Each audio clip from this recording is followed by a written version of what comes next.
Frank's Red Hot is the perfect blend of flavor and heat, so you can use an entire bottle to make recipes like buffalo chicken dip or buffalo nachos, or even things that don't start with buffalo. Frank's Red Hot, I put that on everything.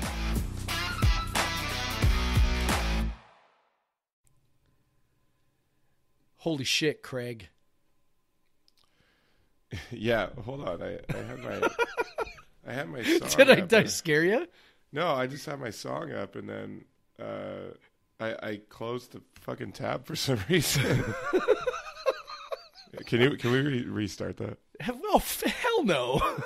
Fine. Dude, no, it's perfect. In light of Saturday's game, this is actually kind of perfect, right? All right. Are you ready? Like that hilariously awesome, because your song's going to be great. Hold on. And better late than never. So go ahead. All right. The Beavs did cry all the tears last night. It's a moment Cougs live for, to get that 6th win of the year. There we were, screaming our lungs out on that 4th down stop. We're just waiting for Max Borghi to get that touchdown. The touchdown is what we needed. From our seats in Martin Stadium, we saw 1,200 yards of offense, and we're here to record this podcast of that senior day. Boom. Woo. Dude, that was the longest one you've ever done. I practiced it I just wanted to record it to see how long. It's like almost a minute. But yeah, like I had to make up for last week, man. Yeah, well, do you even know what that was? I guarantee you I didn't, not. But that's okay. I love it. So after the game, I was with Amanda and her brother and her brother's girlfriend, and we just decided we went to. It's crazy, like. Coug was totally packed during the day. We tried to go to my office. That was completely packed. They were actually at capacity and not letting people in. So we went to the old sports page, which is called like Polly's now. And we just decided to load up the jukebox with like early 2000s screamo and emo and pop punk. So we just did that for like 3 hours at least. And so that's a screamo song, like nice. Probably with the if you look up the lyrics, it's called Anthem of Our Dying Day. It's the stupidest lyrics. They're hilarious, but and just like it's hilarious, and I thought it was pretty fitting. And yeah, so this is Podcast versus Everyone. If you can't tell, our voices are pretty shot because of the game, and then because I screamed screamo for 3 hours afterwards, and we both have been sick. And we both have been sick. It's kind of all of it. I think that sick is making a comeback after spending all that time outside yesterday. Thank goodness for the mute button. Yeah, man. Holy shit. If it ever sounds like super silent from the other microphone, that's because we're hitting the mute button and like coughing our brains out while the other person's talking. So. Exactly. Yeah. Yeah, dude. Holy shit. The hell? Mike, just like we drew it up. Yeah, we drew it up just like that. Basically, I mean, Oregon State did more or less what we figured, right? I mean, right. I mean, we figured we'd have a tough time stopping them. We scored more than we thought. Yeah, and it was one of those things where, you figured they were going to score points, and they did. And then we helped them score points a couple times, maybe 6 times. And, that it's so, what's so bananas about, I mean, I don't know what direction you want to go with this thing, because my head is just swimming with confusion regarding what we watched. Like I'm trying to figure out how to write about that thing for my Monday column, and I'm just like, I want to go with I don't even know, man. Just full on holy shit. That's one of the wildest wins Cougar wins you'll ever see. One of the wildest games, and as Sherwood said in his awesome recap, it was maybe the 8th craziest college football game of all time, but maybe just the 4th craziest WSU game this year. But right. But yeah, it's just insane. You know, your defense gives up 29 points in the fourth quarter. Yeah. You blow a 10-point lead in the fourth quarter. Yep. And then come back from an 11-point deficit in the same quarter to win. Yeah, to win. And then to win basically at the buzzer. Well, did you see ESPN's win probability graph? Yeah, it's wild.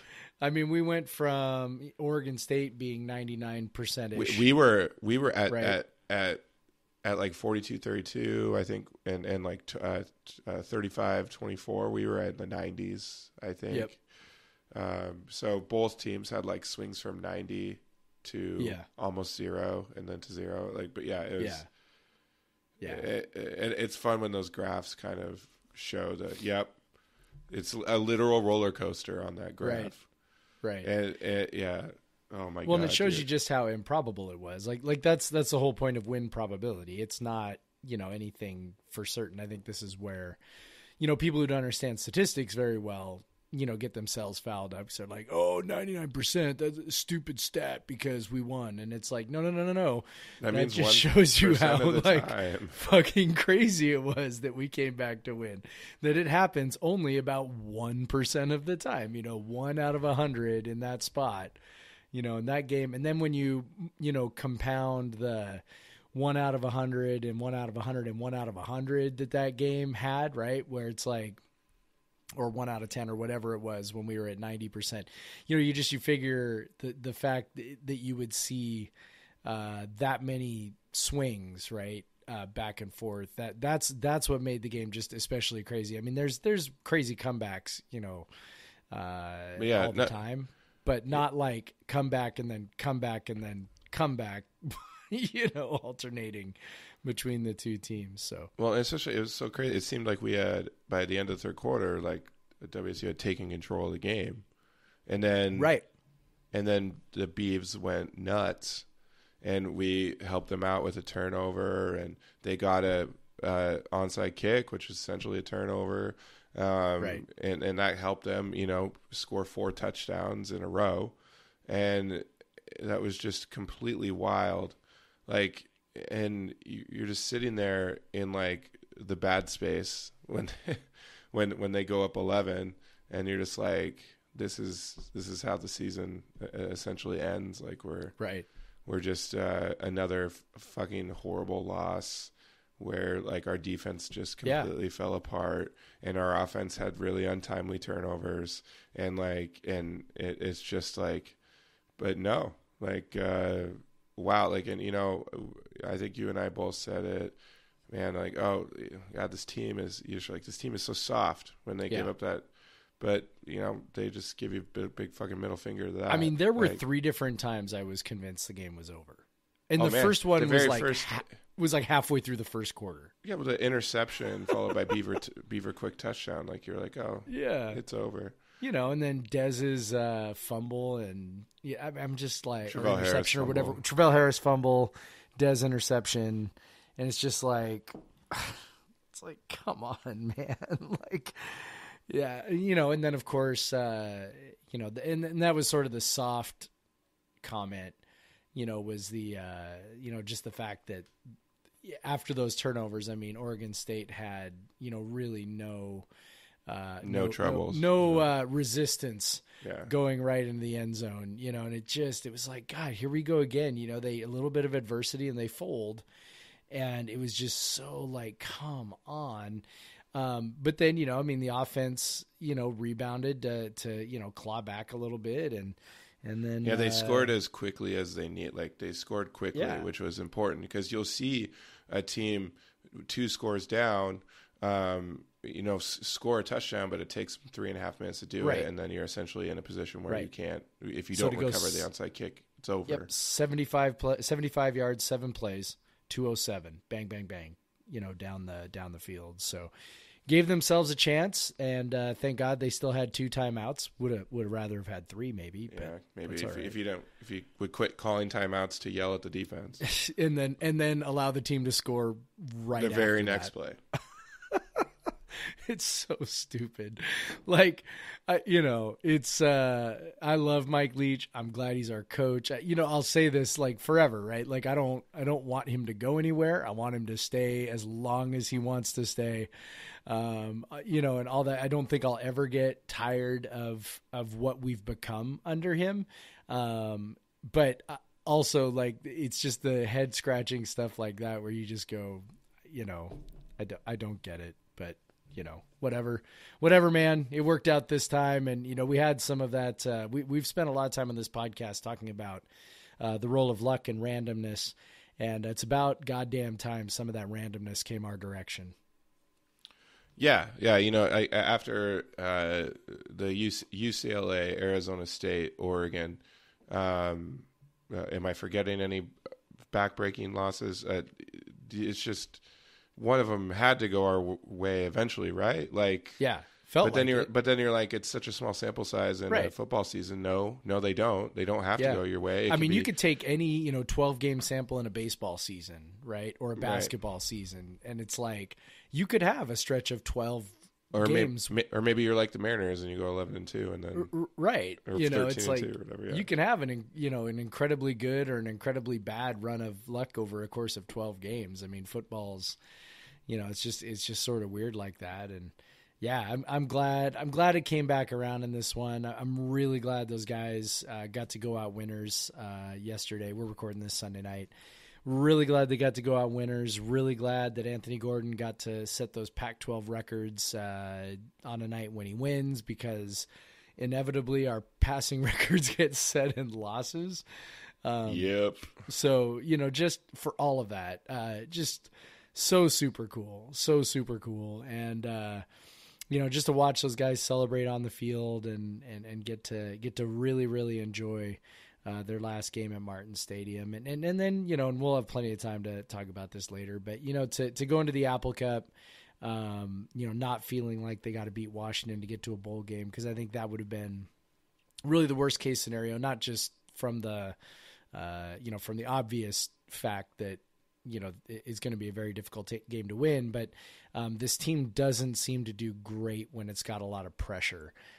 When it's got a lot of pressure on itself. And so I'm glad that pressure's off, and that they took care of business. The bowl game is already secure, 5th straight bowl, which is just like, it blows my mind that in a year when the defense, takes, several steps backwards, still somehow this team figured out a way, and the offense for all of its points and yards is still really flawed. Right.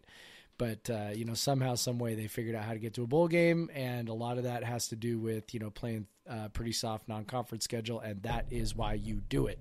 That's why everybody who was complaining about it last year because of the New Year's Six stuff, I'm just like, yo, this is why you do it. And then sure enough, the very next year, this is why you do it. All right. Because you got it. We got kind of sidetracked. And, so, yeah, dude, but all good points, yeah. Like it's just great being a down year, and you have the 95th rated defense on SP Plus, and you're going to a bowl game, so that's pretty great. Yep. But yeah, so it's like it was wild, they had to try the onside kick, obviously, with the way the defense was playing. You can't just, you got to try it. It never works, whatever, unless it's a surprise onside kick. Fucking beeves. And unless your kicker has like some kind of laser accuracy to be able to smash it right off of a receiving player. I don't know how often does that work? Like, wasn't that the point at which you're like, that was one of the 3 or 4 points at which you're like, this game is over, because it's like, who the fuck does that happen to? Like, how many times do people try to do that and they can't hit the person? Like, when was the last time you saw that work? Like, I can't remember the last time I saw that work. I don't know. Never. Not in a movie. Never. In Waterboy, I guess. Yeah, never. Like, never. So, but of course it worked against us last night, and anyway. But yeah, and they don't get the onside kick, obviously, and hell of a job of the defense on the first 3 runs. Like, with some backs that have been just torching them, shredding them, and they get them into a passing situation on a 4th down. and that was huge. But when you talk about the decision, I think obviously like a lot of Beavs fans are mad, but I'm just like, if I'm Jonathan Smith, I gotta go for it. The way the defense has been played, like the way the Cougs have been moving the ball, you're even thinking even we pin them on the 10, they're still gonna have a minute to score a touchdown. Like it's not out of the realm of possibility. So if I'm Jonathan Smith, my offense has been almost unstoppable. Yeah. So, and they drew up a hell of a play. Like Luton just missed the throw. Like that's all it is. Like if he throws it 6 inches lower, that's a completed pass and the game is over. Yep. Yeah. Yep. And but it didn't work. Fuck yeah, it didn't work. Yeah. Results-based analysis, right? Yeah. Yeah. I mean, in retrospect, I'm super glad he went for it. Yeah. But, the first thing that came to mind, I said it because I was just in a bad space mentally. Like, I was like, God, if we wouldn't have onside kicked, they would definitely be punting here. Yeah. Like, and that's the first thing I thought. Which is true, but, you have to onside kick there, right? I mean, you definitely have was to. anybody thinking like an onside kick was the wrong call there? No, not with 2 timeouts and 2 minutes left. Yeah. I mean, you have to give yourself a chance to perhaps, get the ball back. You can't assume that you're going to be able to. I mean, you just like your defense that has given up 600 yards. Yeah, and 53 your defense has given up 4 touchdowns in the fourth quarter. I mean, and you're thinking, oh, I'm going to count on stopping them for 3 plays. Like, I mean, I don't know, man. I don't know how you could, make that call. How'd you feel? Like, what was your energy when that fourth down?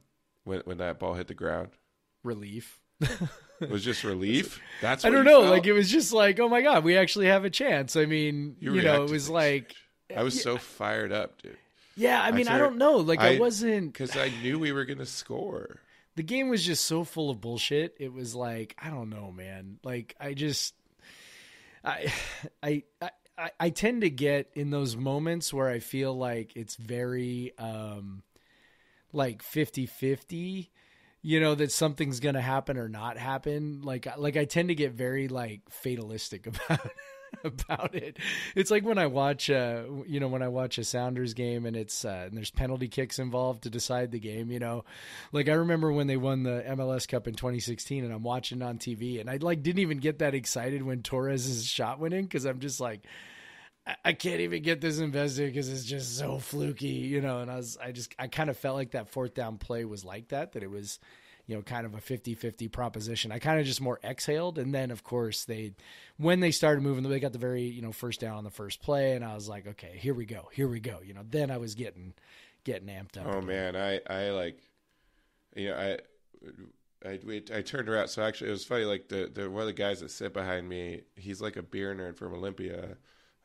Named Scott, and he we never met, but like we knew each other, and he listens to the podcast, of course. So thanks, Scott. But so we were talking the whole game, and then I have my regular people that sit behind me, and so we, always interacting with them. But when they did that, I just turned out, I was like, "Let's go win the game! Let's go win the game!" Yeah. Like I was so fired up. Like it was just like it's that roller coaster. Then your emotions just hit you harder. Yep. Because when that fourth down, like I was just, everyone was standing up by that point, and like just like I had Amanda and I were just like holding on to each other and just like please do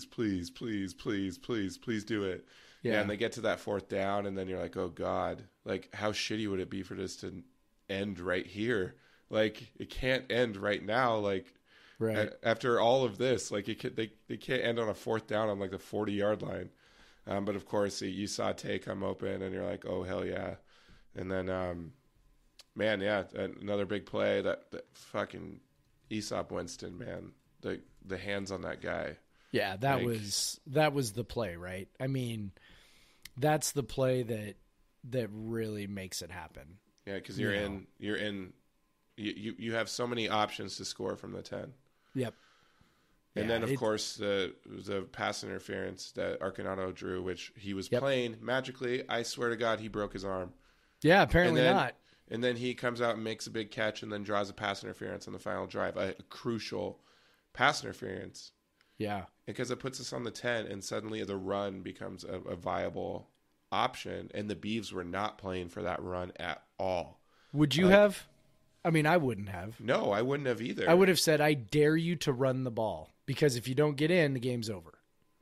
Well, yeah, if they throw the ball there, though, it's the last play. Any pass play is going to take 4 seconds. I think it depends on the play, right? If you're if it's a very quick slant, it could be 3 seconds but or if less. that slant isn't wide open, obviously that's the other thing, right? Like if you can't, if the slant's not there and you got to hold the ball, then yeah. 9 out of 10 times if they're throwing the ball. Yes, I mean I think you're right. But I think they're like, it's the last play regardless right here. So you run the ball or whatever, But yeah, that was probably the best blocked short yardage run of the entire year too. Yeah, probably. They completely collapsed the middle. Yeah, the three guys, the guards and the center, just absolutely the defense was people in the end zone. Borgie just had to run forward. Yeah, and that was all he had to do was run hard. Yeah, and he did. He did, delivering on that guarantee. And all it's pretty funny, the whole crowd chanting Borgie, Borgie before the play. And it's just like, I'm like, hell yeah, give it to him, Matt. Because you're looking at the defensive alignment and you're like, give him the fucking ball. Like, this is a touchdown if you give him the ball just right up the damn middle. The Beavs are giving that to you.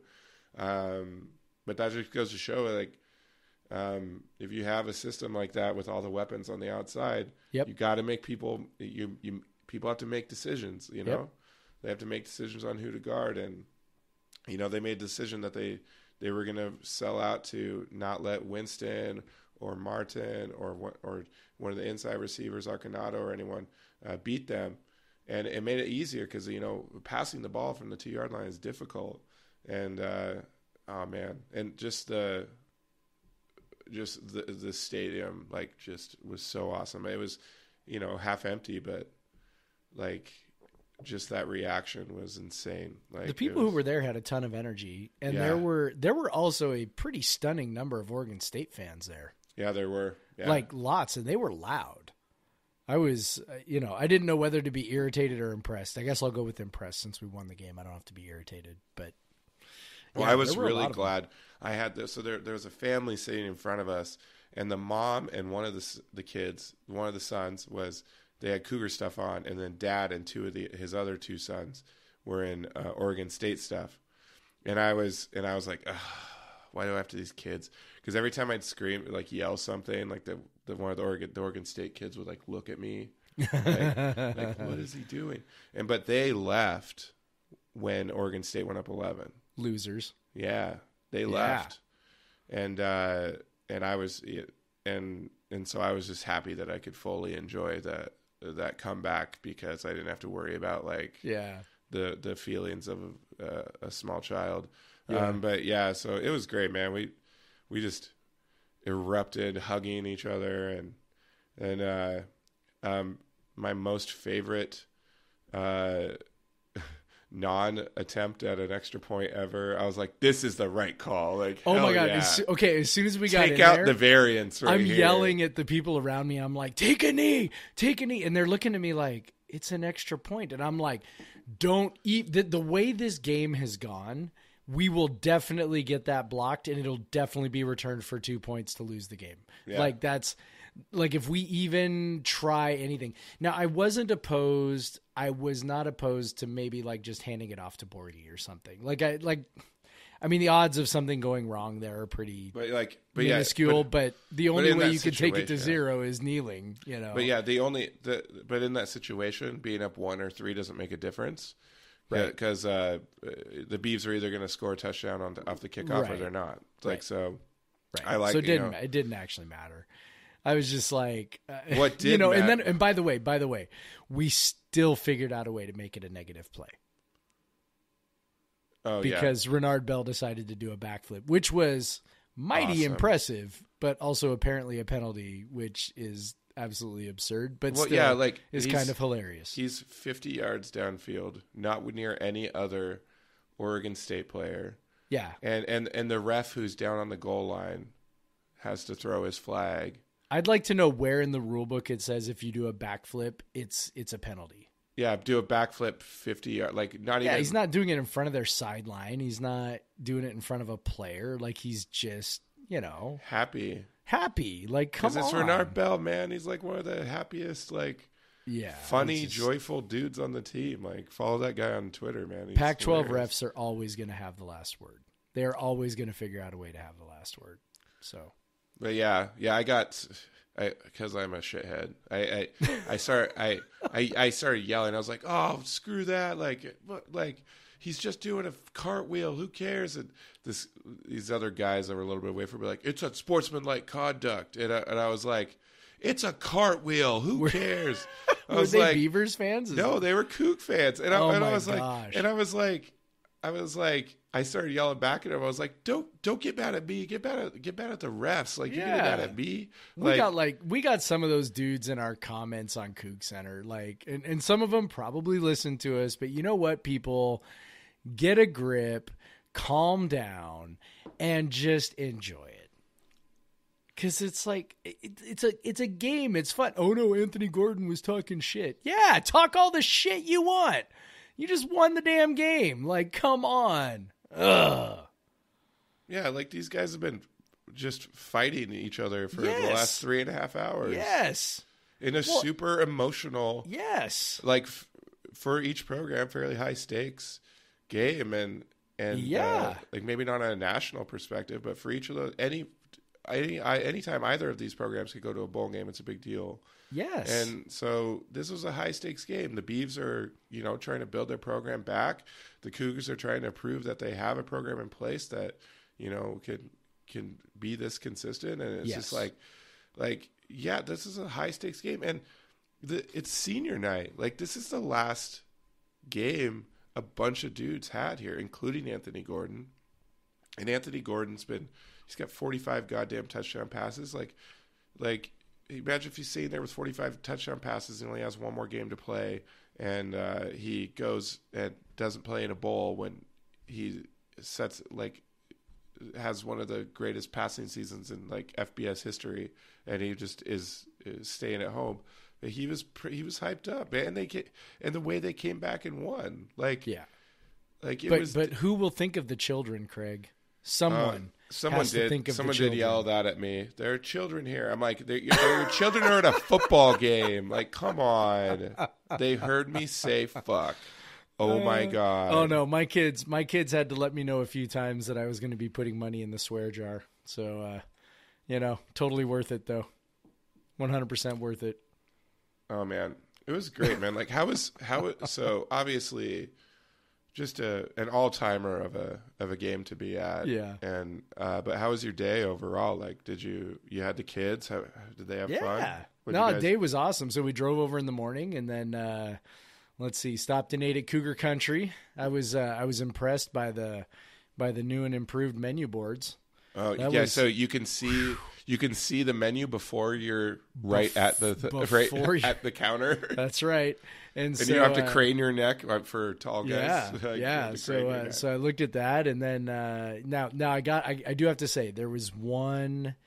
It was Cougar Country through and through, except for one little thing, and which is actually a big thing to me. The peanut butter milkshakes are no longer made with crunchy peanut butter, and that is I don't know whose idea that was, but it was a very bad idea. Oh yeah, that's a bummer. Yeah, I didn't know that. It still tasted great, but I mean the crunchy peanut butter is what has always set their peanut butter milkshake apart. And the fact that it is no longer crunchy peanut butter. So if anybody affiliated... Peanut butter milkshake is the best milkshake. It's the most caloric milkshake. By far. And it's just... And I don't... the only time I ever have them is when I'm in Pullman at Cougar Country. So, but otherwise everything else was great. So we did that, and then took the kids to... Ferdinand's, and that was exciting for them. Picked up a bunch of cheese to bring back for Thanksgiving. So hell yeah. Share with our family members. And I have my father-in-law loves hot anything, and so I ordered whatever the hottest cheese is. Crimson Fire. Yeah, that's the one. So I brought that home for him. so he could have some of that, and got a tin of Cougar Gold so that we could, make some dish with maybe like scalloped potatoes or something. Or just eat it. We'll probably do that also. Yeah. But, so we did that, and then, let's see, met up with Kim and Mark Holinsky. So we can probably talk a little bit about that experience, but I got to talk with them for a few minutes, and I was just I thought WSU handled the senior day moment really well. Because typically the way they do those is each player comes out of the tunnel one at a time with their family. Right. And the fact that it would have been Kim and Mark walking out by themselves would have been, I think, a lot, know?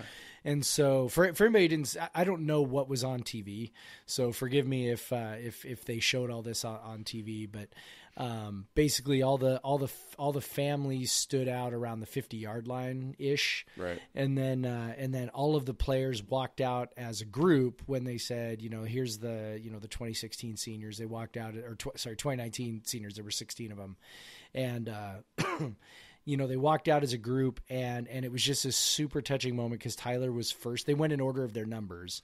Yeah, that was amazing. Yeah, and so Tyler was first, and Kim and Mark, all the players went over and hugged him, and were with them, and I know Mike Leach gave him a hug. You can find video of that on Twitter. Yeah, too. And I saw that Peyton Pallure was there. I know he and Tyler were pretty close. So anyway, it was just this really touching moment. And, there were lots of threes being held up in the air. I had my 3 flag that we were holding up from our seats, and, it was just really great, that they were, that we were able to do that for them one more time. I mean, I haven't really talked to them much since that, so I don't know, kind of how they felt about it, but I know that, their desire is to keep Tyler's memory alive, and he certainly is not forgotten. And I think that was really clear. So, yeah, I thought that was super cool, and I thought WSU actually handled that really, really well for an athletic department that has a tendency to kind of maybe not handle simple things as well as they can. That I thought was handled really, really well, and I think everybody deserves a lot of credit for how that all went down. Yeah, it was. I mean. Yeah, it was such a cool moment to see Leach walk out there and give them hugs, and and then obviously all the players, and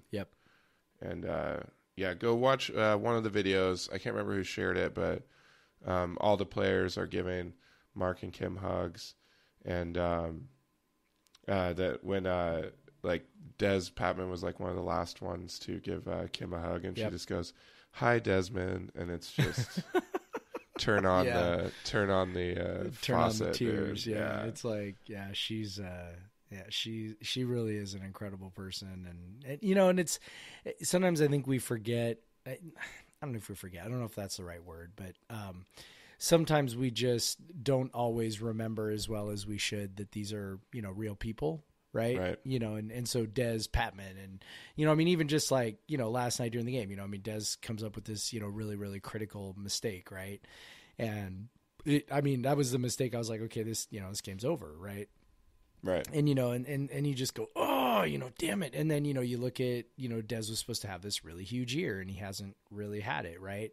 And, and so you just, it's so much untapped potential, all these things. And then there's moments like that where you are sort of confronted with the reality that, this is a young man who, is a person, right. And has feelings, and, his friend and teammate, died a couple of years ago, and that's still a really emotional thing. And these are still really people. So it was very touching. The whole thing was very touching. And I think the fans, the stands were pretty, they weren't full, but they were more as people than usual. Yeah, I think people made it a point to get in, and then I think the Mike Leach bobblehead helped too. That I think that helped some too. I didn't get one of those. Did you? No, God damn it! I was like, there's not even going to be 10,000 people there. I know, that's kind of what I thought. So I don't know how that happened. I did see some people so we went to the field house before the game. So that was kind of the thing that we did after we met up with Mark and Kim, was we went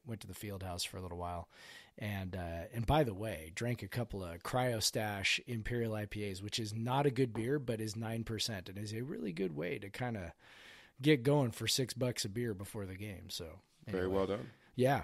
But yeah, it was, I was kind of wondering. I saw a lot of people in there with their Mike Leach. So they went and then got their thing and came back out. So I think that's a lot of what they are happened. smarter than us, Jeff. I didn't care that much. Yeah, I didn't care that much either. I'm sure if I care that much, I could find one on OfferUp or eBay or something at this point. Does anybody use eBay anymore? I don't know. I think so. They have commercials.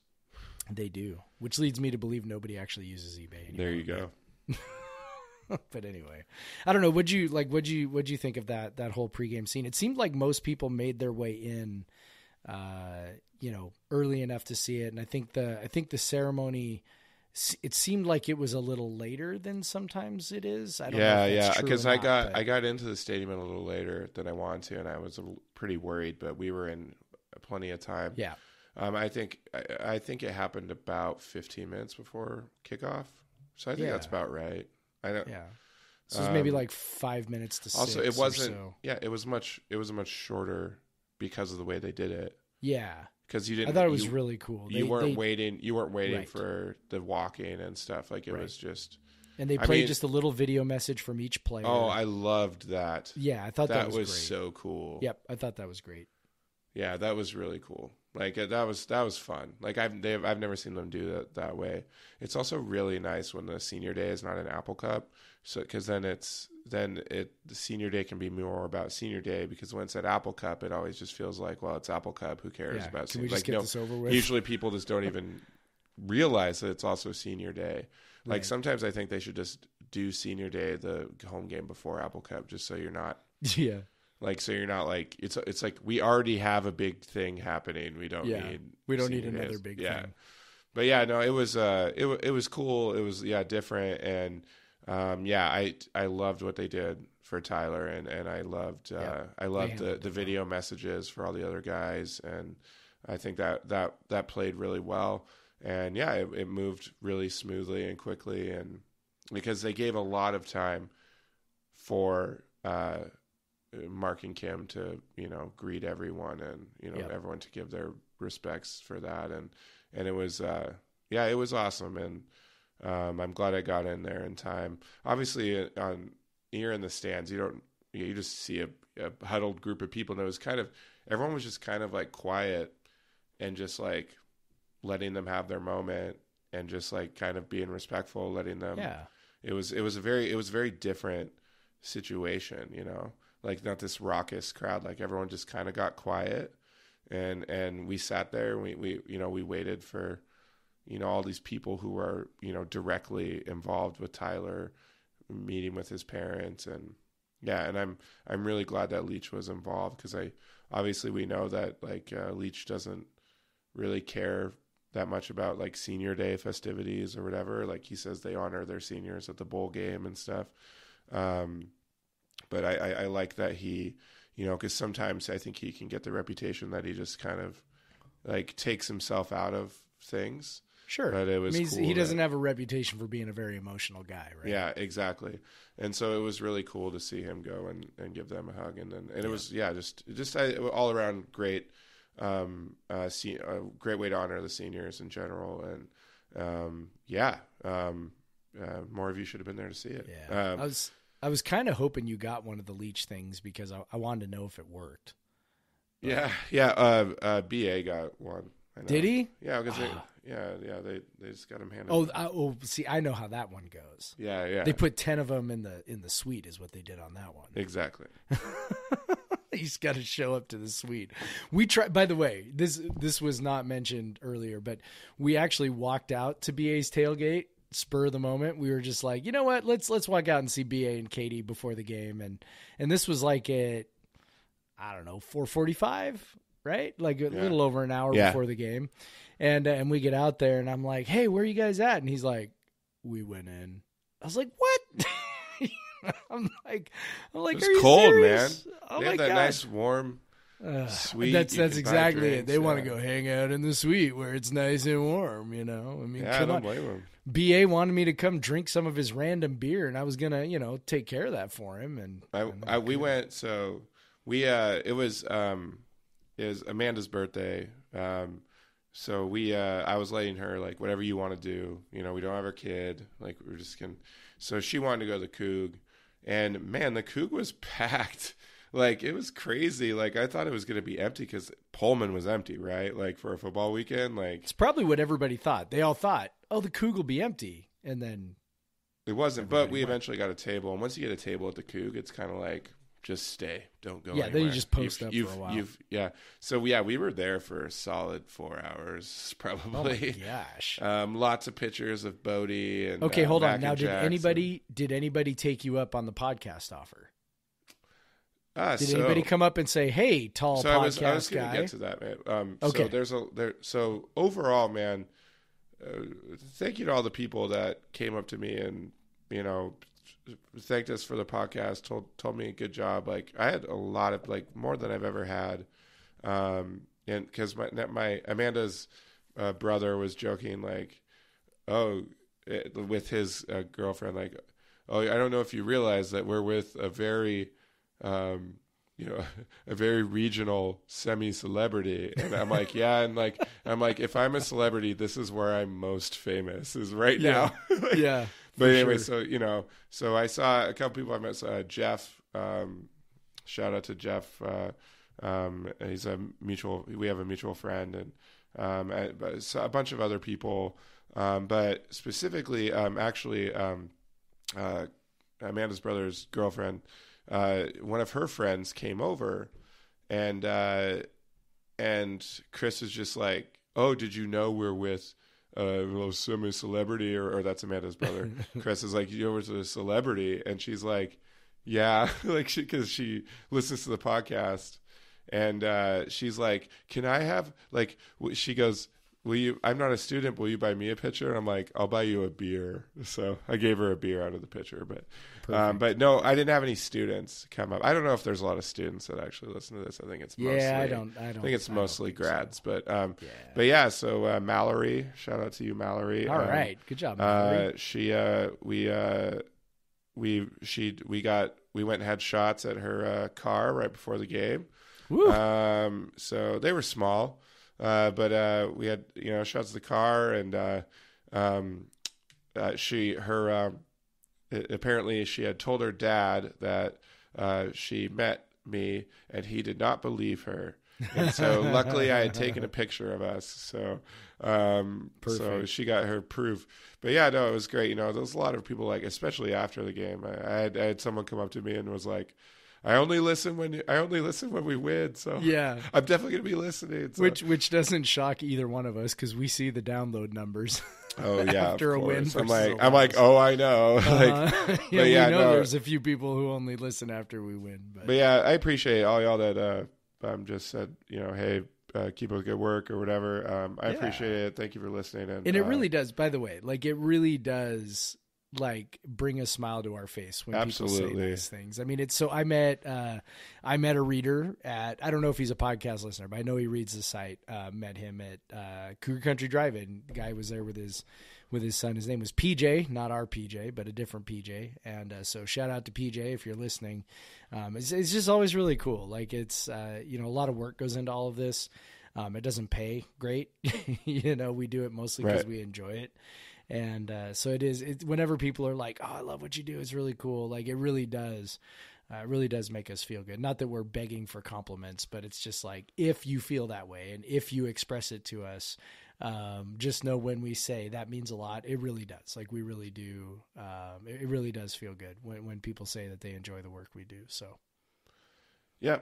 So yeah, it was a great day. I think the people that were there were just really excited to be there. Obviously, like, it was a poorly attended game, but, like, we had a really good crowd. The people that were there, like, it was a big deal for them. Yep. And it was a very good vibe in Pullman. The Beavers fans are great. I saw some in the Coug, and I was like, I'm really glad you're here. Welcome to Pullman. Also, hope you're sad later. And they laughed. And but yeah, like, I don't know, like, Beavers fans and Coug fans are pretty similar. So yeah, I saw a guy on the way out, put my arm around him and said, "I'm sorry, that's the stupidest game I've ever seen." I was just, it's I really hope they beat Oregon next week. You know, Well, especially because, well, we can maybe take a break and then get into that. Yeah, that's probably good. mess I mean, of we got a whole bunch of stuff still to talk about. We got soccer to talk about. We got basketball to talk about. We got. But yeah, this holy shit! What a fucking game! Yeah. What a day! Yeah. Oh my god! Like I'm still floating from it. Yep. It was fun as hell. That was so much fun. Just think, if Vegas had set the over under at 105, it would have went over. It would have went over. That's probably a good place for a break. That is the game that we joked would happen when Leach was hired. The games like that, and finally we won one. Yeah, and the Texas Tech fans would all come around and be like, "You never know what you're gonna get with Leach. It's gonna be so exciting. You're gonna get yourself in a crazy shootout." Well, we've had a few of them. We've had a few. All right, man. Yeah, let's take a break.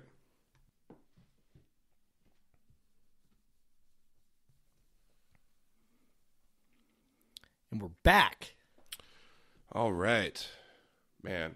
Yeah. I'm whatever we're talking about, I'm gonna be fired up about it. I know. Fired up now. I know. Well, I mean, if we're gonna continue with the fired up vibe, maybe we should talk about soccer. Yeah, we'll get to the Pac-12 because there was a lot of shit that happened. There was a crazy Pac-12 weekend just in general. After we had a really boring one last weekend, but yeah, dude, fuck yeah, like fuck yeah, dude, we are a soccer school. Dude, we are. I mean, we are. And it's awesome. And Morgan Weaver is the greatest of all time. Yeah, so in case you don't follow it, if you listen to this, you probably do. Friday, WSU soccer goes down to take on number 1 seed Virginia at Virginia and beats them 3-2. Yep. To advance to the Sweet 16. The Sweet 16 was on Sunday, today for when we're recording. And we just saw earlier today. And Jeff, when you said you were going to grab a beer, I could tell, I could hear it. You were watching the game, because I know I don't think you got to watch it live, but no, I did not. I was on the road. You know how I watched it. I was watching it on my phone. We stopped at, we had to drop Amanda's brother off in Yakima. But we stopped at Amanda's parents' house to have a little birthday for Amanda, and I was just like, she's like, when are we gonna get back on the road? I'm like, 4, after this game.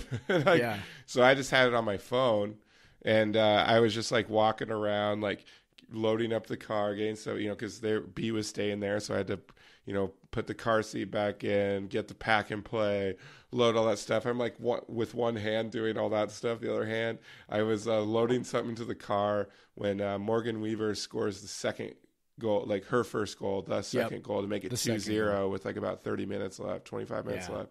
And I was just like in their driveway, just like this, like, man, it's so awesome. So today the Cougs took down West Virginia.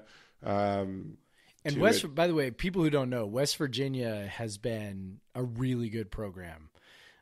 They've made the Sweet 16 4 out of the last 5 years. So it's not like we were playing, I mean, I know that, most people don't know women's soccer and, so I get all that. So understand that, even though they beat the 1 seed in Virginia and they go on and play West Virginia, and it's like, oh, are they playing, somebody, kind of less good? Like the answer is yes. Like West Virginia was, less good than Virginia, but at the same time, West Virginia was no slouch and, also had, obviously much closer proximity to their home, playing in that game. So yeah, to play a team that was, also very good, and they go out and smack them around. Yeah. Like 3-0. Yeah. And we controlled the game too. Like that was not like, they counters. They had 9 shots on the goalie, West Virginia's goalie. They gave up 3 goals and she had to make 6 saves. Yep. And they had chances and that's just the shots on goal. They had so many chances. They had a header off the framework. Yeah, right at that would have made it 4-0. Yeah. Yep. Weaver comes in. They get an early goal and then 2 second half goals from Weaver. If you don't know who Morgan Weaver is, she's played on the under 23 women's national team. She's definitely on the radar for a potential future on the national team. Yep. She'll almost certainly be an NWSL player. She's headed there. She scored, 41 career goals, right? Yeah, I think. Yeah. And apparently, so I was, in the aftermath on Friday, I was, cause I saw, one of my favorite soccer follows, particularly for women's soccer, but she knows about all soccer, but it's, Kim McCauley. She was a writer for SB Nation. Yep. And, it's LGBTQFC, on Twitter, on the Twitter. And so she was just like she was just singing Weaver's praises. And so I was like, oh, I've been meaning to ask you about her, where she stands. And she's just like, apparently, she's maybe didn't have the season that people expected, but she's just totally turned it on in like the biggest stage, which is like, it's awesome when your best players show out, like, cause both her goals were like it showed off what she can do. Like, the first one was just her burning someone. Like, she's got great speed. And she is so fast. Yeah. She got a long ball and she just burned someone, and then a great finish. And then the other one was just like off a one time, like she just she snapped that sucker off so quick. Like, it was such an impressive shot from outside the box. Yeah, I think she fooled everyone, because it's the kind of situation where players will often take one more touch to try and set up one more shot, and she just kind of hit it and curled it toward the post and snuck it into the side net. It was spectacular, man. She is something else. And, the first goal really was the one that sort of changed everything. Right. And that was a hell of a hustle play too. Like, Gomer Stevens, basically out hustled, a defender to the ball. She was trying to kind of back pass it and mishandled it a little bit. And then she had just kind of this sliding shot and put it in the upper corner, 15 minutes in. And that just kind of set the whole tone for the game. Yeah, it was incredible. It was an unsavable shot. Kind of set the tone for the whole match. And, I don't know, man. It was just really cool. It was no fluke. And, Wazoo has had lots of those games this year where they dominate. And they've dominated like possession, they've dominated shots, and then they've either not won or ended up in a draw.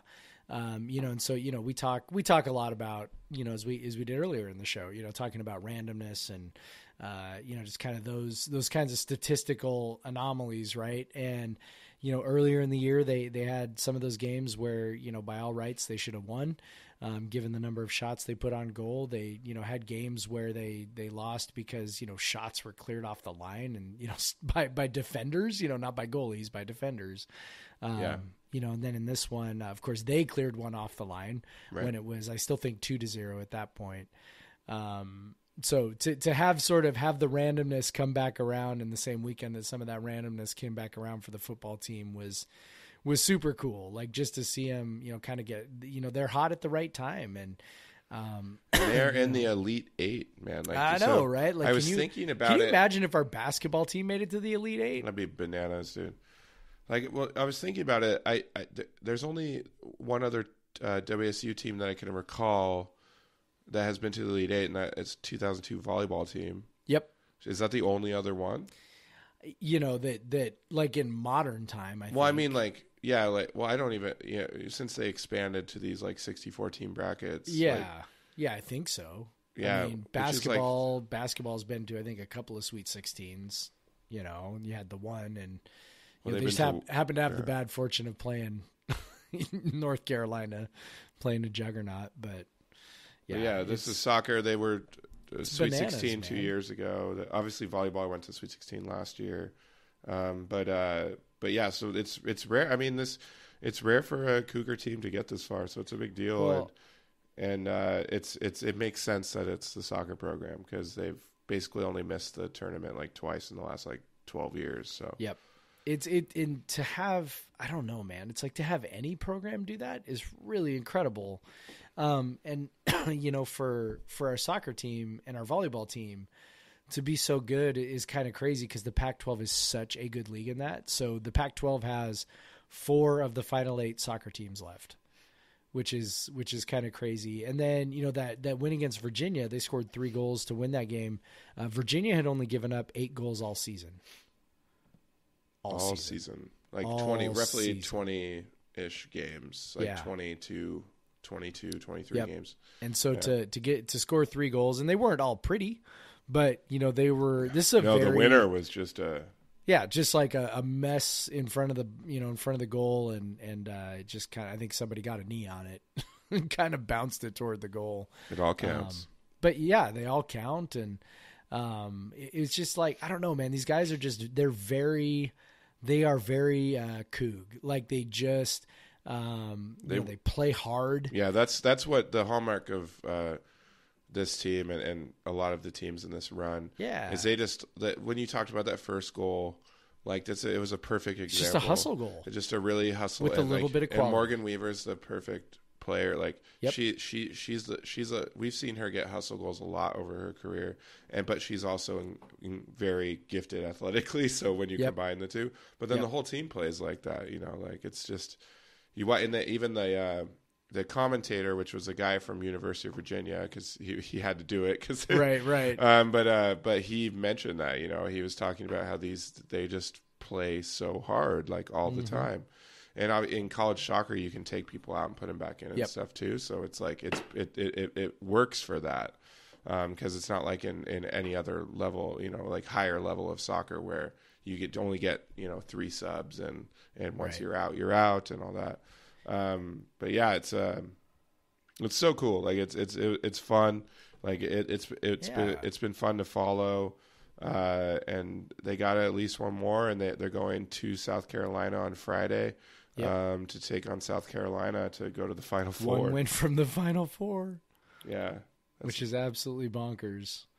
They, if you want to watch, listeners, if you want to watch the game, it is archived on Watch ESPN. That's how I watched it. So you are able to get it and check it out. It's a pretty fun game to watch. And it actually is both sides. There was a lot of good passing, a lot of good movement. Like it wasn't a very stagnant game. It was very up and down. It was very up and down, and a pretty pleasant game to watch. And it was a pretty fun game to watch. It's crazy. Yeah. I mean, they were supposed to be this good last year, and then they just got ravaged by injuries.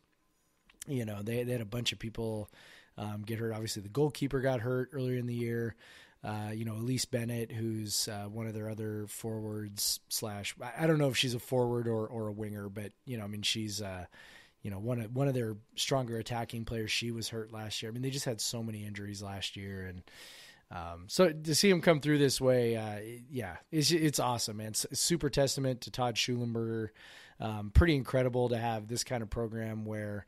We've had basically four coaches in the last, 10 years or whatever, and to be able to maintain this level of success is pretty remarkable. I don't know who was responsible for hiring the soccer coaches under Bill Moose, but that person obviously knew what they were looking for and did a hell of a job. So, yeah, it's definitely a program to be proud of.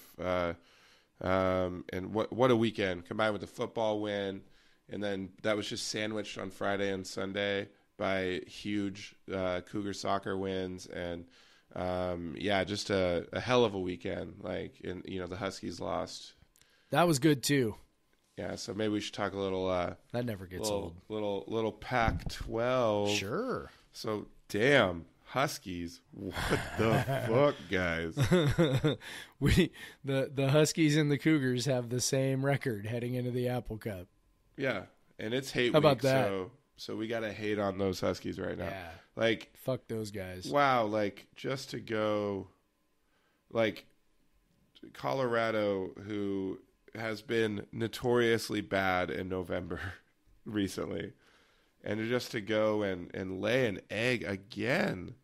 Like, right. What happened to their offense? I have not watched it. But, I have not watched it either, but you put this on the back of the Oregon State game. We just put up 630 yards and 54 points on Oregon State. Yeah. UW put 19. And now Jacob Eason, 21 of 34 for 206 yards, 1 touchdown, 1 interception.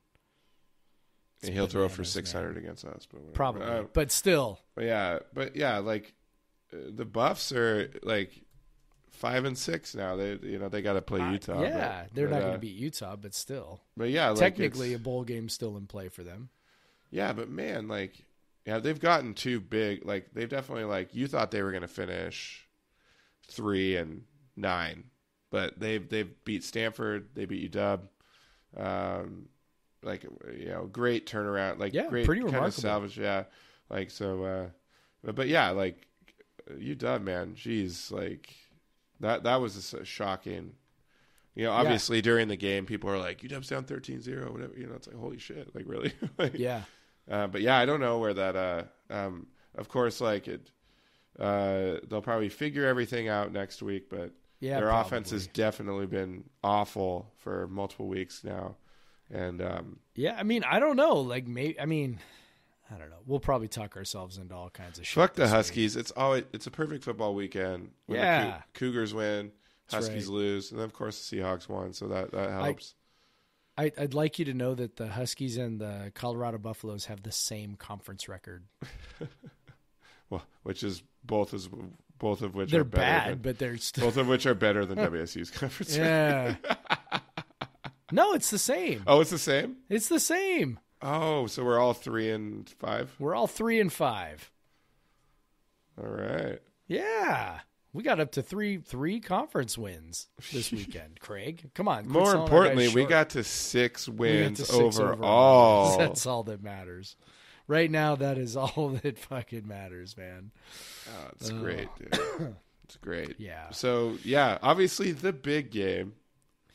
By the way, shout out to the Oregon fan on Twitter who wanted to argue with me about when I said Utah was clearly better than Oregon.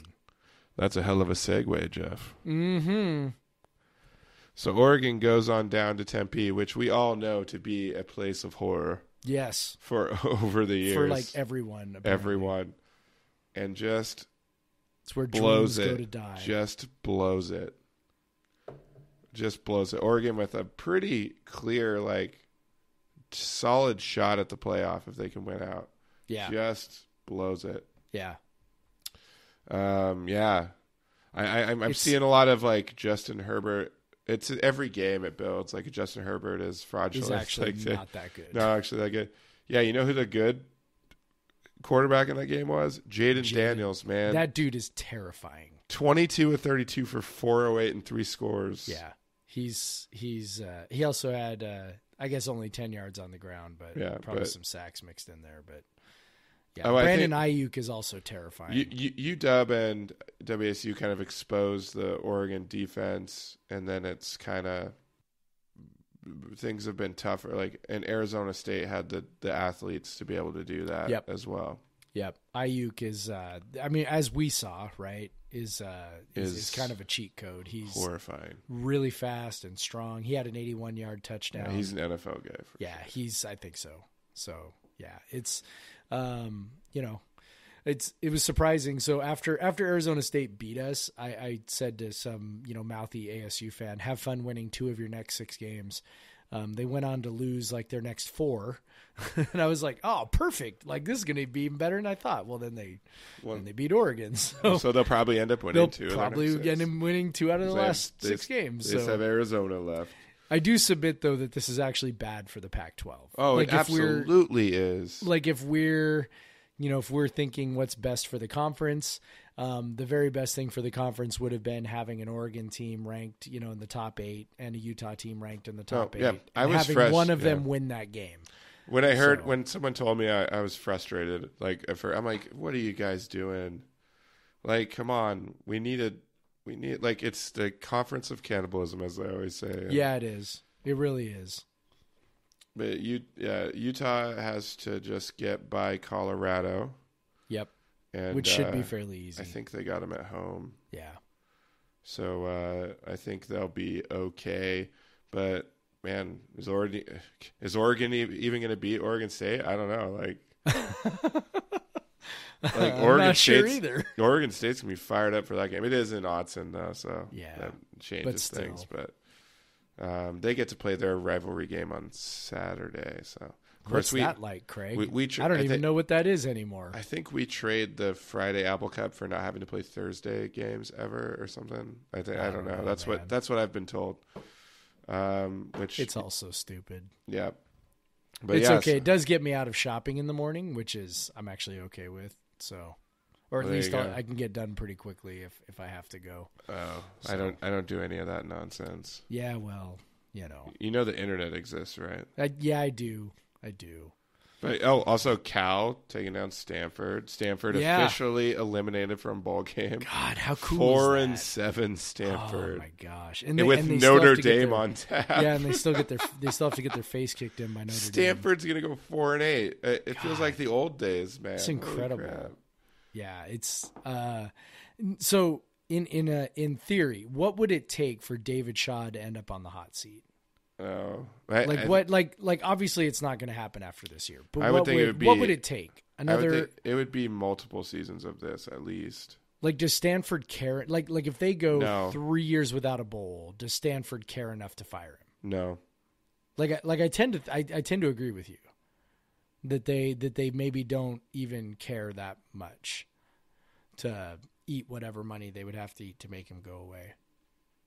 I don't know. Yeah. It's going to be interesting.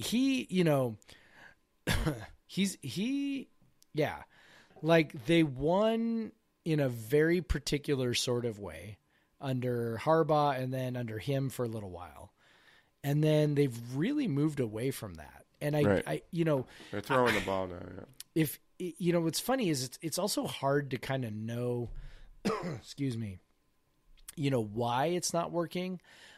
Because there aren't that many outlets that cover Stanford closely, right? Like there aren't a bunch of fan blogs where it took us a really long time at SB Nation to get a Stanford blog, and even still they don't do shit. So it's like it's really tough to say. Okay, so fans who watch them closely, what is it that's like what's going on, right? Because I look and I go, okay, they're still signing 4 and 5 star offensive linemen.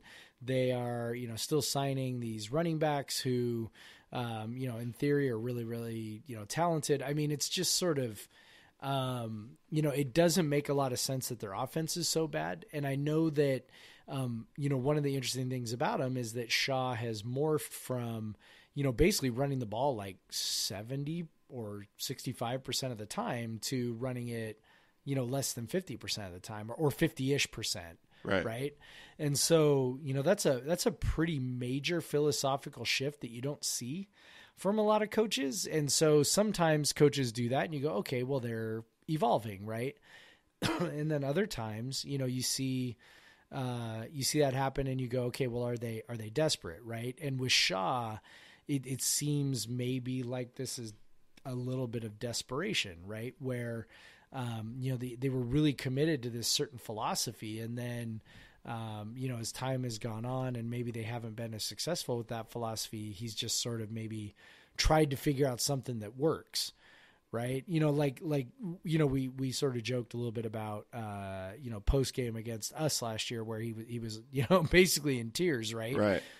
Being like, man, I spent a whole year trying to figure out how to beat these guys and we still didn't do it.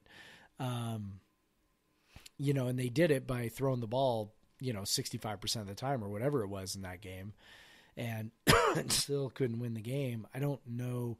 I just kind of wonder how much of this is him getting away from his philosophy, even though he sort of manages the game the way we're all very used to, right? With the field goals and the punts and everything else. But, clearly different in terms of how he's approaching the game offensively. I think honestly, their biggest issue is their defense has just really not been very good for a few years. Right. And I think that is what allowed him to coach the way he coached. We joke about Pete Carroll, right? I mean, it's the same kind of deal. It's like, they coach the way they coach because they have good defenses. If you take away the good defense, are they able to change and adapt? And I think Pete Carroll's done a pretty good job of that. We're both Seahawks fans, done a pretty good job of that this year. I don't know that David Shaw has totally adjusted to that. And until their defense gets back where it was, I'm not sure that he'll be able to do, because I don't think he's as great of an offensive mastermind as people wanted to give him credit for so long. So. Right. Yeah. Definitely a wild week for the conference, a disappointing week in general, like in terms of conference national relevance. It just doesn't feel like if Utah now, it felt like there was a decent chance that if both teams were 11-1 going into the Pac-12 title game, that if either one won, they could jump whatever SEC team is in front of them, Alabama or whatever. Because if you got two top 7 teams or whatever playing each other, you beat a top 7 team. That's the kind of win you need. It's the kind of win that that SEC teams get all the time. Well, now, if Utah wins that game, great, but they're going to be winning over a presumably top 15-ish team. So. Not quite as impressive. Not quite as impressive. It seems pretty likely that Utah will finish 12-1, but we'll see what happens. Dude. God damn it, Oregon. God damn it. I'm pretty glad that Cal beat Stanford, just because it's kind of cool that Cal went to a bowl game. Yeah. Their fan base is. We joke about the Cal bullshit and whatever, but.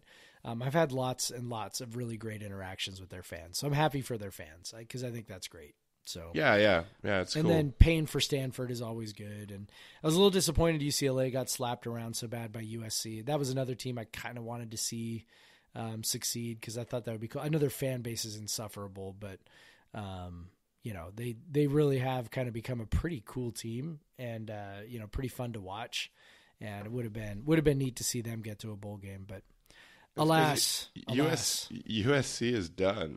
That's pretty wild, right? And by the way, for all this talk of Clay Helton's getting fired and shit, they're 8-4 and 7-2.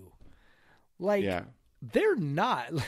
I know it's USC. Everybody's like, well, it's USC. Our standards are, our standards are higher. If Colorado upsets Utah somehow, USC will be in the Pac-12 title game. Yeah, that would be hilarious. Yeah. That would be very Pac-12. That would be, wouldn't it?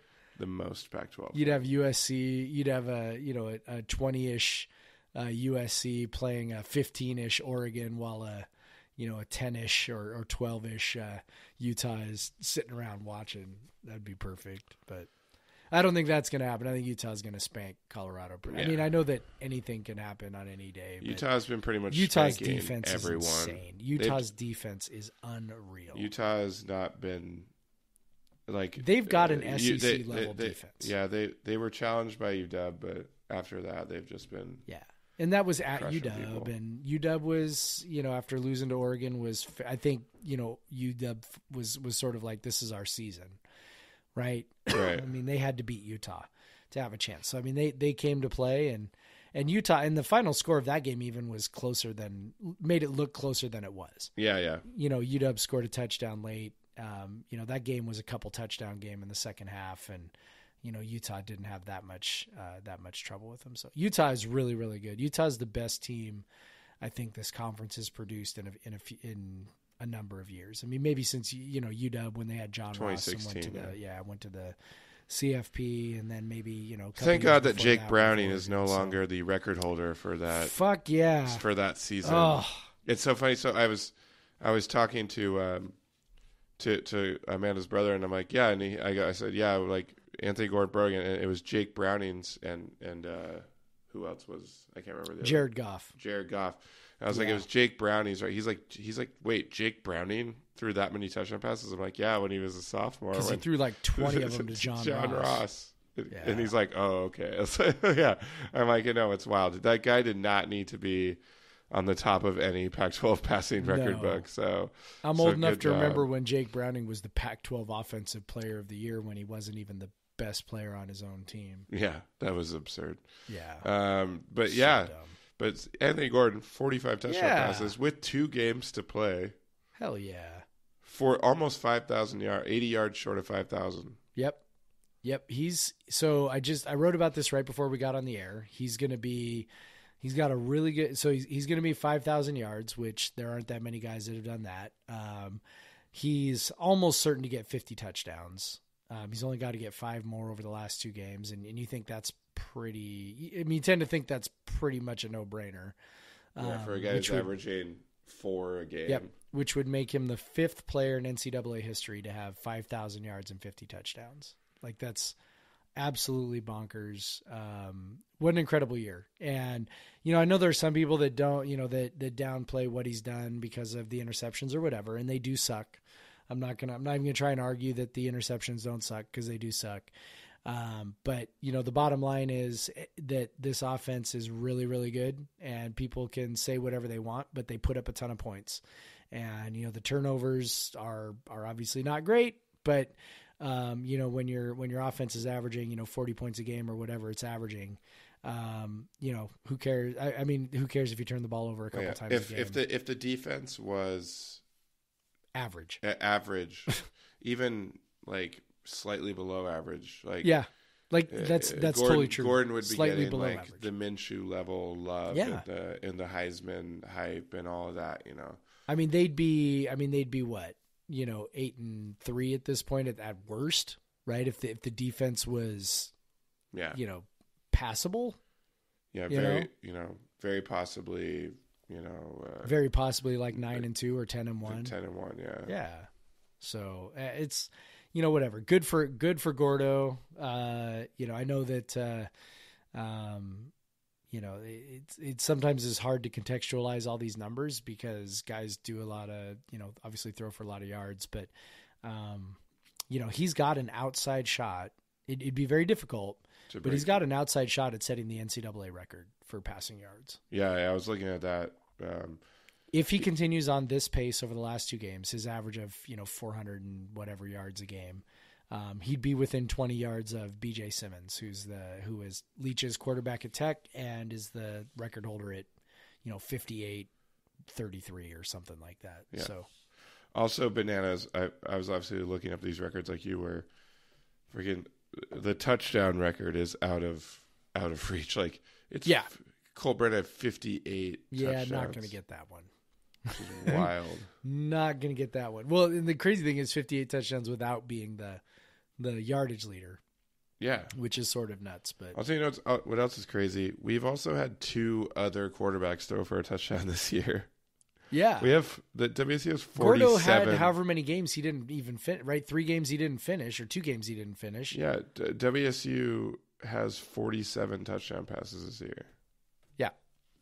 And 20. If he had stayed in those games, 11 touchdown who knows runs. where he'd be right now. He'd definitely be within shouting distance of Simmons' record. And like these last 2 games that he over just 50 had touchdowns these probably. last 2 games, like he just had at home, like he threw for 500, he threw for 600, he threw for 5 touchdowns, he threw for 6 touchdowns. Like that's insane. And we're just kind of used to, like, because fans were like grumbling, like there was people grumbling about him after the game. I'm like, well, and people are like, wins are all that matter, which is true, but we can also appreciate, what he's doing, right? yeah. Oh, and while I was just pulling up numbers, but just read it. Deion McIntosh, man. Yeah, how about that? 2 like multiple huge plays. Yeah, that one where he turned the corner and burned the guy was like, whoa. Like, oh, that was. I mean, I figured he was fast. He hadn't really opened it up too much, other than the one, touchdown run against Northern Colorado, I think is who it is against. But yeah.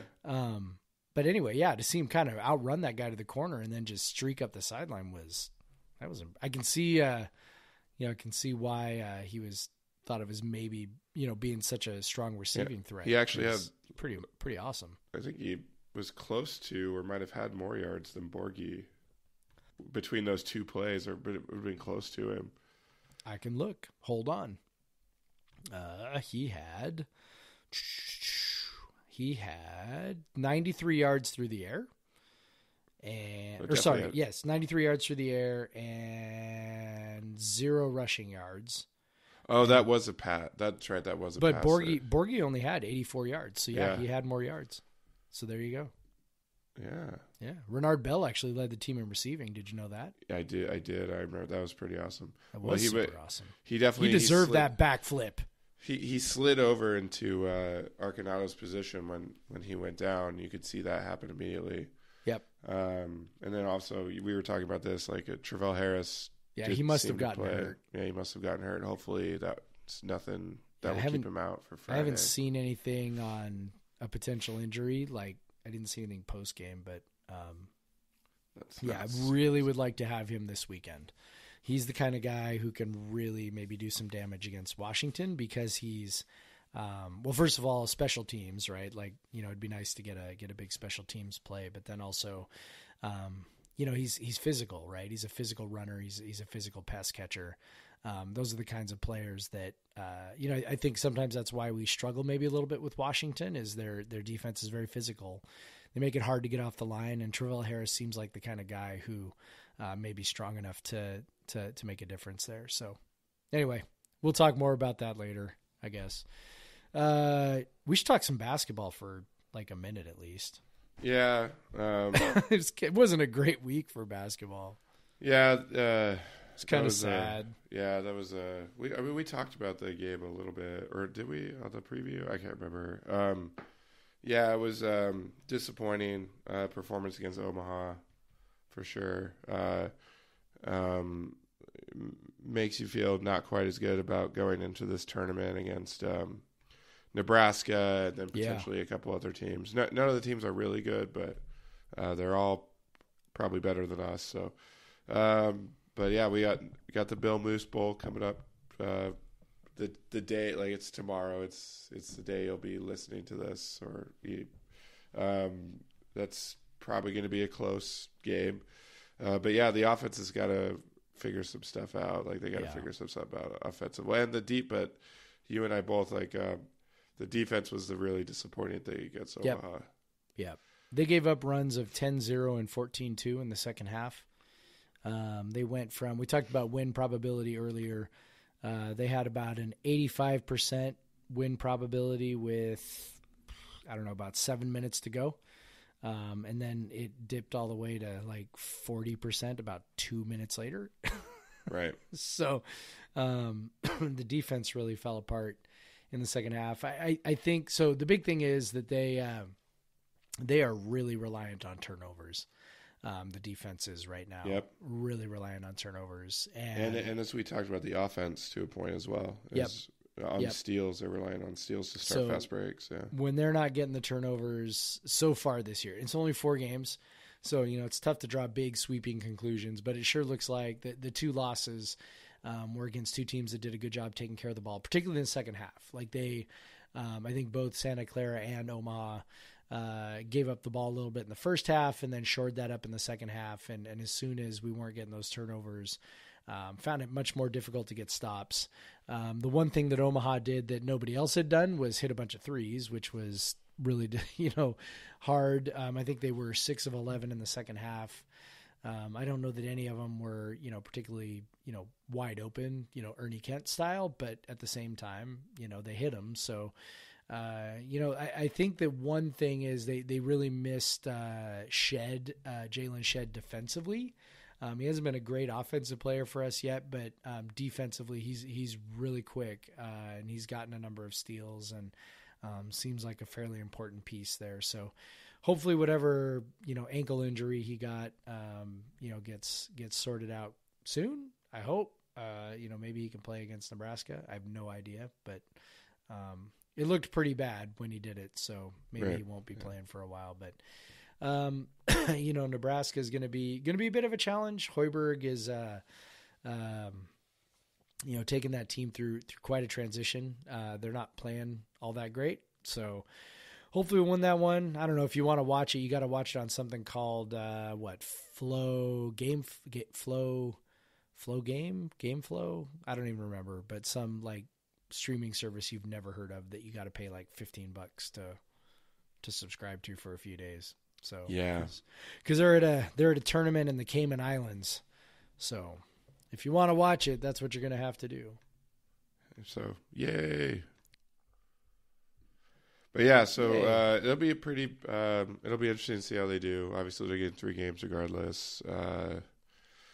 yeah, hopefully they can beat Nebraska. And Yeah. that'll be fun. But it is kind of funny because it's a bit of a reminder. This game at Soma was a bit of a reminder that they're still not great. That first game against Seattle, I think, got people pretty excited, and I'm glad. I mean, I'm glad it got people excited, but also was perhaps maybe elevated expectations a little too high for people, right? Who weren't maybe paying all that close of attention to the basketball team. If you're just a very, very casual fan, you probably saw that and went, "Oh my God, here we go!" I mean, I saw it and we were both excited. But we also, neither one of us were very surprised by what happened against, Santa Clara or Nebraska. So, it's going to be a season of growing and, just kind of, figuring some things out, and the rotation's going to kind of get shorter as you go. Hopefully maybe they figure out a way to win a couple games at this tournament and, continue to grow. I'm interested to see if Markovetsky plays anymore. He kind of showed me some stuff that made me kind of think, all right, he could give him 20 interesting minutes, particularly defensively as a rim protector. So lots of things I'm interested in seeing from them down there. Hopefully, like I said, hopefully Shed's able to play. I think he makes a pretty big difference, particularly defensively right now. Yeah, absolutely. So yeah, that's hopefully if you want to see them, you could see them. Just if you just go to the Cayman Islands, if you just search the Cayman Islands tournament website, that they have like the link to the way to watch it. But yep. if you don't want to pay $15 to watch the Cougs, that's also understandable. But it's lucky though, they play tomorrow on a Monday, and they at least play at 4 p.m. It's the latest game of the day, so they play at 4 p.m. our time, 7 p.m. there. Yeah, so a lot of at people least should it's be able not to like see it. it's not like a daytime game. But yeah, so but man, yeah, what a weekend for the Cougs, soccer, football. Just one of the most incredible games you could ever see live. Just an insane college football game. And I'm really happy that we came out on top, because that's made that was actually truthfully the best. Amanda's birthday is actually today. It was like the best present the Cougs could give her is me not being super grouchy. Yep. After the game, and that's always the best gift that we can give our significant others. Yes, is the Cougs winning. Yeah, she was like on the last defensive stand, like she was rubbing my back, and I was just like she's just like trying to be there for me, but I'm just like I can't handle. But right. yeah, they did it. Incredible comeback. Got to 6 wins, going bowling. That's awesome. Feels good. Feels good to know that all these guys will get that extra game, and it's awesome. Yep, it's awesome for everyone, and as we've been saying all along, if our down season is a bowl game, that's a hell of a statement of what Mike Leach has done. I know some of our fans have suddenly an expectation of 8 wins every year, and by the way, 8 wins is still on the table. Yep. I know that some people feel like that's the expectation, but the fact that we're going to a bowl game even in a down year, the fact that we started the year ranked in the top 25, I know we won't. I mean, I don't know. Maybe we could sneak in if we win the last 2 games convincingly, but probably not. Still really, really cool, to get to this is a different level for the program. And it's very fun. Again, this season was sort of very stupid at various parts, but it's a hell of a lot better than what, UCLA is. Maybe that's not the best example, but, Arizona or whatever. I mean, these programs that we consider sort of peer programs, hell of a lot better than what they're going through. And I'm glad that, we'll get to play in some bowl game. It's great for the players, for the fans that are able to go. Those things are cool. They're really, really cool. Even if it's a minor bowl game, even if it's El Paso, or even if it's Las Vegas, those things are, they're good for programs. And so, I'm going to be excited about it. Whenever that bowl game comes on, I'll probably, have a party and we'll watch the game. So it's a cool thing. And I do not take it for granted, man. This is a really cool time to be a Wazoo fan. And, when basketball catches up in a couple of years, I'm just going to continue to enjoy it. Yeah, I let out a lot of emotion when they won that game, and it was, it's like maybe on the outside someone would be like, "What?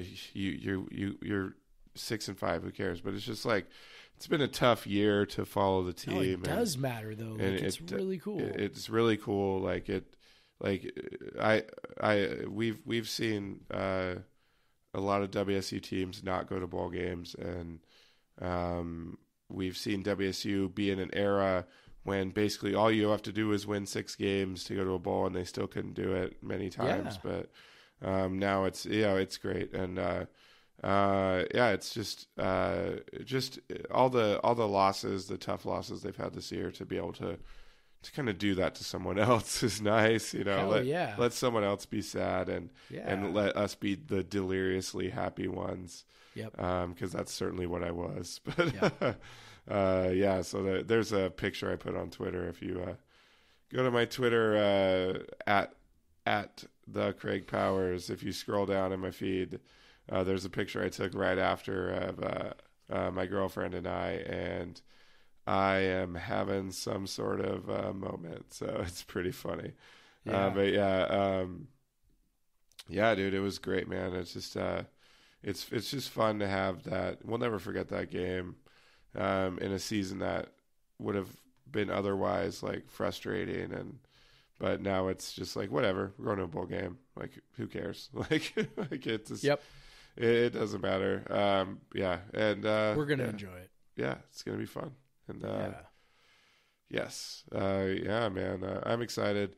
If y'all, I appreciate the in-person kudos. If you want to give us some virtual kudos, go ahead and rate us 5 stars and give us a subscribe if you want to subscribe, because I'm sure we'll get a few new listeners this week because of a win. But go ahead and give us a subscribe and rate us, give us a good rating, and we'd really appreciate that as well. Yeah, I agree. Do all those things. All right, man. I'm tired. Me too. So I'm gonna celebrate by after we get done here, sitting down and mixing it down and uploading it and all that good stuff. All right, man. Have fun. All right, dude. Well, go Cougs. Go Cougs.